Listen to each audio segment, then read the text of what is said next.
So Mill says two things about what makes a higher quality pleasure higher quality than a low quality pleasure.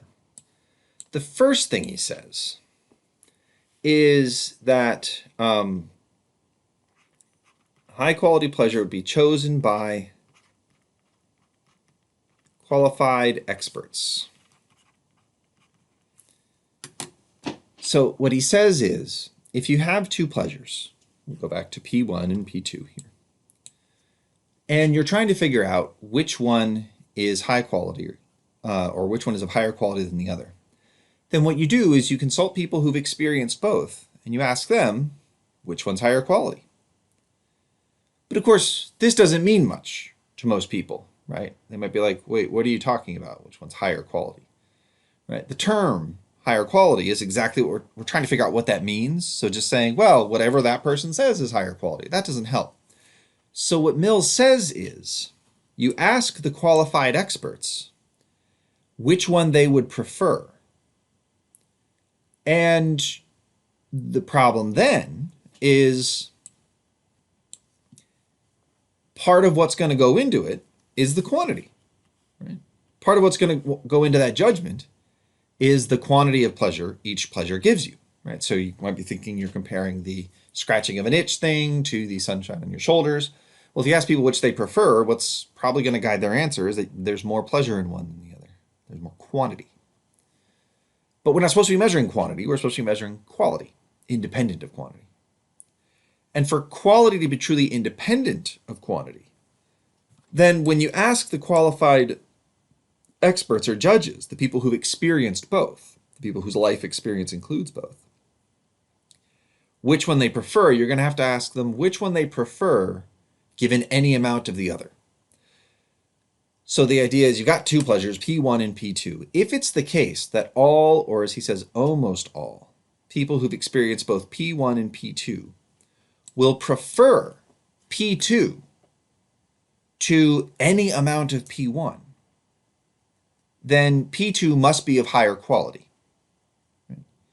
So if chosen by all qualified experts at any quantity level, then P2 is preferable to P1. And here I'll write that down.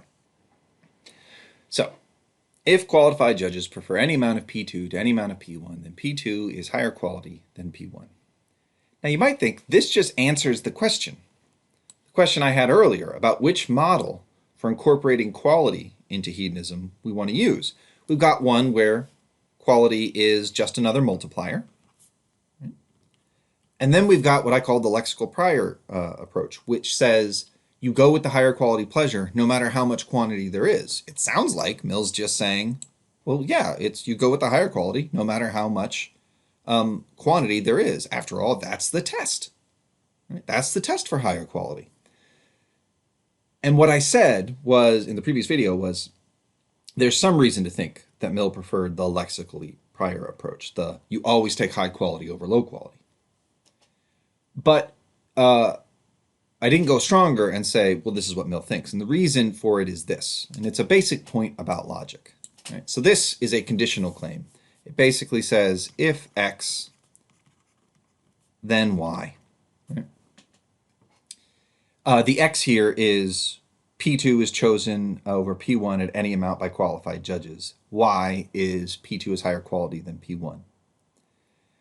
To think that you should always pick high quality over low quality pleasures because that's the test for them. That would make sense, right? That move, that inference would make sense if every time you had a high quality pleasure and a low quality pleasure, the high quality pleasure was preferred at any amount to the lower quality pleasure. And you might think that's exactly what this if-then claim says, but it's not. Right? That would be to say that qualified judges prefer any amount of P2 to P1 is necessary. That has to be true in order for P2 to be higher quality than P1. But that's not what Mill says. Mill says if this is the case, right, then if qualified judges prefer any amount of P2 to any amount of P1, then P2 is higher quality than P1. And that doesn't make X here necessary for Y. It makes it sufficient for Y. In fact, in general, anytime you have an if-then claim, the part in the if clause is sufficient for the part in the then clause, but it's not necessary. Use the following example. Let's say you wanted to tell which athlete is a better athlete than another, right? So let's say you've got two athletes and you want to say, well, which one's the better athlete? You could use the following test.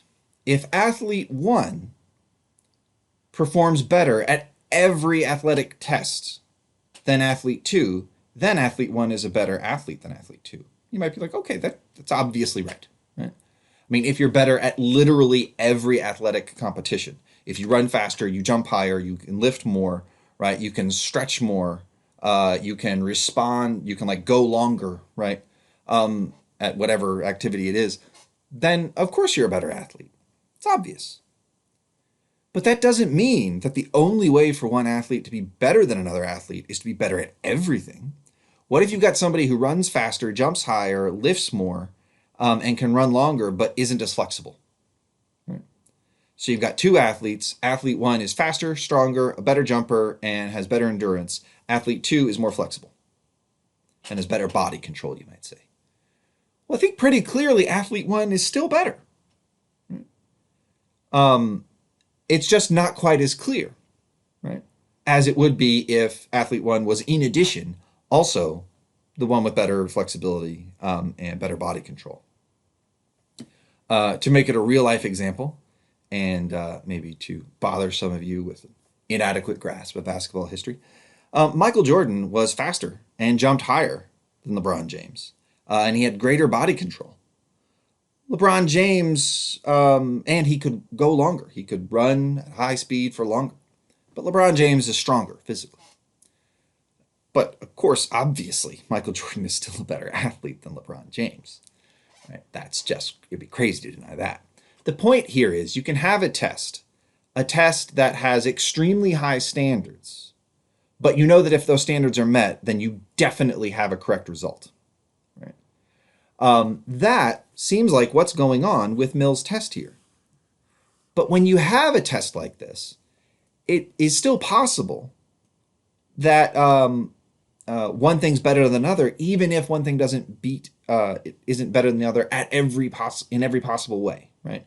So you can have one athlete be better overall than another athlete, even if they're not better at every athletic event. In the same way, it seems like it's possible that one pleasure is higher quality than another, even if there are some quantities of one pleasure that you choose over the other, right? So it could still be true that P2 is higher quality than P1, even if there's some level of P1 that would beat P2. So when I say Mill's not quite clear, this is what I mean. That said, right? So what I'm telling you is the way Mill states it. It leaves open that either one of these approaches to quality makes sense. Right? Either quality is a multiplier or quality is a trump. Right? And I'm just going to tell you, the text doesn't settle this. Right? The text makes very clear he thinks quality needs to be incorporated, and that he thinks is going to explain why you shouldn't pick healthy heroin. Right? Healthy heroin has just got to be out. If quality's playing the kind of role Mill wants it to. And what he had in mind was not something like healthy heroin. What he had in mind was a life spent engaged in bestial pursuits, right? So just eating, getting drunk, having sex, things like that. But we'll get to his other characterization of high quality in a minute. That'll make that clear. But one way of incorporating quality is far less extreme than the other. If quality is just a multiplier, right, then it seems like it's playing a more moderate role. Right? It can make a less intense pleasure with lower duration come out ahead of a more intense pleasure with longer duration. So it can make a life where you occasionally use your mind come out as better than the healthy heroin one, where you're just like a drooling fool for your entire life, but you're getting a lot of intensity and a lot of duration of your pleasure.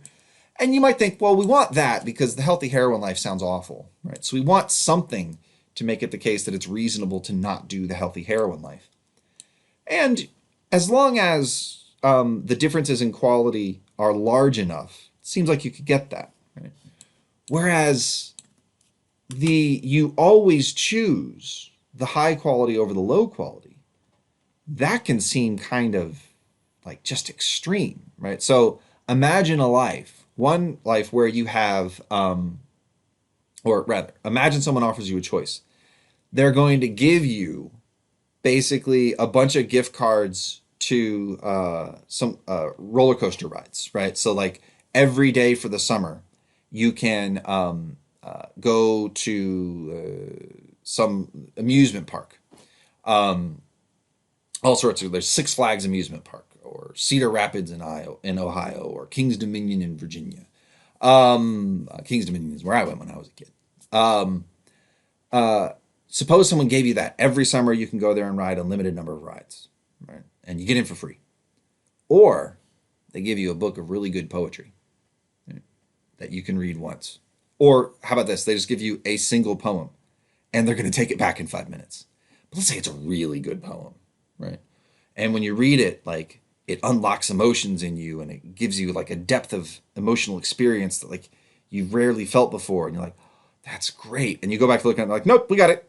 So you get like 10 seconds of this high quality pleasure. And we'll see that Mill definitely thinks poetry is a high quality pleasure soon. Or you can choose to like have a whole lot of mindless fun. Well, I think a lot of us would be like, I mean, mindless fun's a lot of fun. And while 1 second of, or 10 seconds of riding a roller coaster is clearly not as good or as meaningful or as like worth pursuing as that 10 seconds where, you know, you read the poem and you gain some deep understanding about the human condition, still, like, it's all summer, right? I mean, that's a lot. So this seems extreme. It seems extreme to choose the high quality always over the low quality. So a lot of people are like, well, let's attribute to Mill the reasonable view. Quality matters, but it's not the only thing that matters, right? It's not like you should always pick high quality over low quality. Well, now I've got another thought experiment for you, right? This thought experiment, I believe, comes from a philosopher named Roger Crisp, who, unlike Robert Nozick, who came up with the experience machine, Roger Crisp is, I believe, still alive. Here's the example. Imagine that God, at the beginning of time, he's got a whole bunch of souls. He's got all the souls that ever will exist at the beginning of time, and he's like giving them out, right, to one by one to different organisms over time, right? And he's got just enough so that there will be one organism left over at the end. And he's going through, like, who knows what order he goes through. But at the end, he comes to have a single soul left. Right? And this soul can go into any organism ever. Well, except it could have been first. Now it's last. So everything's been used up except for 2 lives. One life is the life of a clam, floating gently in a warm pool. Seems like that's what clams would like. It's kind of, oh no, it's an oyster. Yeah, it's not a clam, it's an oyster. That seems like what an oyster would like. I have no idea what an oyster would like. I honestly don't. But like, warm water seems better than cold water. And the other one is Haydn, the composer. Now, Haydn, the composer, had just an amazing life, right? Chock full of pleasures that anybody would think were high quality pleasures. We'll get in a minute to the alternative way that Mill has of describing high quality pleasures. But for now, let's just trust that, like, Haydn had, like, he had a lot of friends. He had a lot of like grand romances. He wrote great works of music, right? Everybody loved him. He was like famous in his own time. He's not one of these artists who like struggled and like nobody realized they were awesome until 100 years after they were dead. Like while Haydn was alive, people were like, oh my God, you're a genius, right? That's got to be a good feeling. Right? And God is thinking, all right, which one's better? You might think, obviously Haydn's better, right? Which one's better for this soul? Put it into Haydn. Haydn's getting access to all sorts. I mean, Haydn can take a warm bath. Haydn can get everything the oyster can. Plus, he does all this other stuff. He's got a great life. And let's say an angel comes along. Let's make this angel Satan, right? Because in the Old Testament, Satan apparently is just hanging around with God, like just sort of like asking questions. Like in the book of Job, apparently God and Satan are just kind of hanging out. And like Satan's like, look at Job. And God's like, I love Job. You know why? He does what I asked him to do. He's great. And Satan's like, well, he only does what you asked him to do because you made his life so easy. If like you screwed up his whole life, he wouldn't like you anymore. And then God's response is, all right, let's screw up his life and see. So apparently, like God and Satan just like chat in the Old Testament. And let's say Satan's walking by and he's like, oh, you got the last soul there, huh?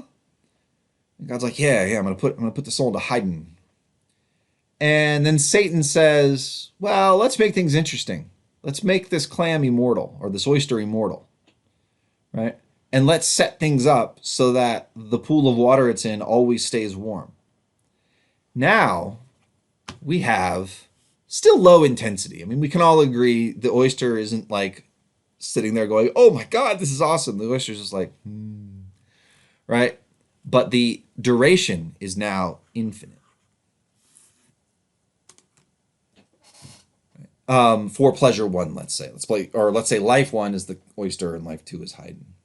Well, now, if all that quality does is it serves as a multiplier, well, now it doesn't matter how much more quality there is to Haydn's life than there is to the oyster.